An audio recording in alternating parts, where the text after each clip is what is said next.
ইসরায়েলের বন্দরনগরী হাইফার তেল পরিশোধনাগার লক্ষ্য করে ইরানের অভিযান। ক্ষয়ক্ষতির পরিমাণ জানা না গেলেও রয়টার্সের একাধিক ভিডিওতে স্থাপনাটি থেকে ধোঁয়া উঠতে দেখা গেছে।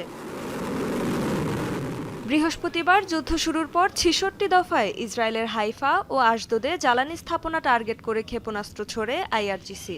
প্রয়াত হিজবুল্লাহ প্রধান হাসান নাসারাল্লাহর নামানুসারে তৈরিকৃত নতুন মিসাইল দিয়ে চালানো হয় এসব হামলা। তেল আবিব, জেরুজালেম সহ উত্তর ও দক্ষিণ ইসরায়েলেও হামলা চালায় ইরান। তেহরানের হামলায় ভয়াবহ অগ্নিকাণ্ডের শিকার হয়েছে কুয়েতের মিনা আল আহমাদি তেল শোধনাগার। শুক্রবার ভোরে ড্রোন হামলার পর আগুন ধরে যায় স্থাপনাটির বেশ কয়েকটি ইউনিটে। এছাড়া বন্ধ করে দেয়া হয় অনেকগুলো ইউনিট। সংযুক্ত আরব আমিরাতেও ছোড়া হয়েছে একের পর এক মিসাইল। দেশটির স্বরাষ্ট্র মন্ত্রণালয় জানিয়েছে, ক্ষেপণাস্ত্র মোকাবেলায় কাজ করছে তাদের আকাশ প্রতিরক্ষা ব্যবস্থা। অন্যদিকে সৌদি আরবের পূর্বাঞ্চলে দুটি ড্রোন ভূপাতিতের দাবি করেছে দেশটির প্রতিরক্ষা বাহিনী। হামলার শিকার হয়েছে বাহরাইন ও জর্ডানও। ইরানেও চলছে যৌথ বাহিনীর মুহুর্মুহু হামলা।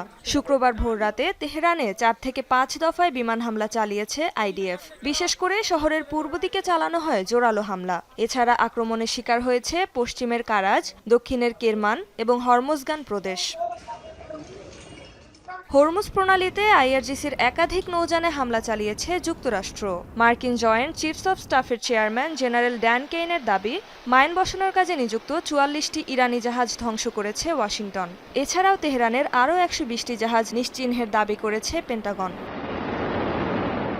রেজওয়ানা সায়মা, যমুনা নিউজ।